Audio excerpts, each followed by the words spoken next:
Differentiate function of x is equal to 2x raised to 4 minus 3x squared minus 1 over x cubed.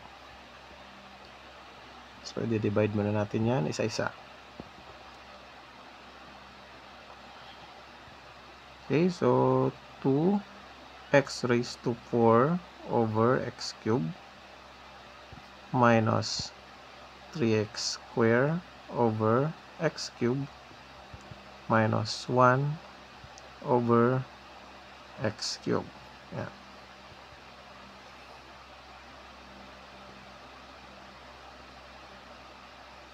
So, 2x raised to 4 divided by 2x cubed. So, ang sagot dito ay 2x na lang. Kasi ma-minus natin yung exponent. 4 minus 3, 1. So, 2x. So, dito, 3x squared divided by x cubed. So, 3 over x. Yan. So, bakit 3 over x? Kasi yung ito, mas malaki yung 3 sa 2. Kaya dito yan sa baba. And then, so yun.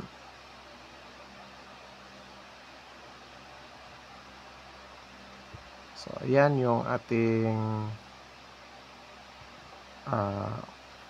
first, yung pag nakuha natin nung dinivide natin.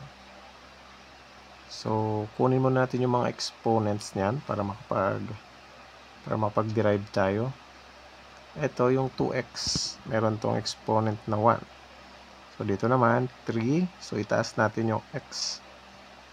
So, negative 1. So, yung x, pag ilagay natin sa numerator, maging negative yung exponent. Dito rin sa kabila, negative 3. So, gamitan na natin ngayon ng power rule. So, 1 times 2 is 2. And then, i-minus natin sa 1, magiging x raised to 0. So, 1 minus 1 ito, magiging 0. At dahil 0 ito ay magiging times 1. So, 2 times 1 equals 2. Kaya, 2 na lang din na matitira. So, dito naman, negative 1 times negative 3, magiging positive 3. And then, negative 1, i-minus sa 1, magiging negative 1 minus 1 is equal to negative 2. Okay. And dito, negative 3 times negative 1, magiging positive 3. Then, negative 3 minus 1. So, negative 3 minus 1, magiging negative 4. Ayan. So, pwede nating ipagpatuloy sa kabila.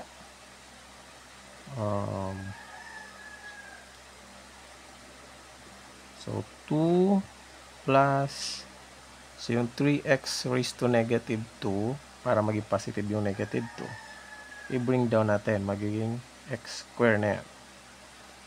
And then, ganoon din sa 3x raised to negative 4, 3 over x raised to 4. So, ayan. So, i-add na natin to lahat para makuha na natin yung final answer. Siyempre, kukunin natin yung common denominator. Ang common denominator dito ay, of course, yung x raised to 4. So, itong 2, meron yung 1.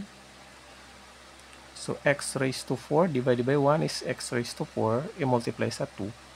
Magiging 2x raised to 4. Dito naman, x raised to 4 divided by x square. Magiging x square na lang. And x square times 3. Magiging positive 3x square.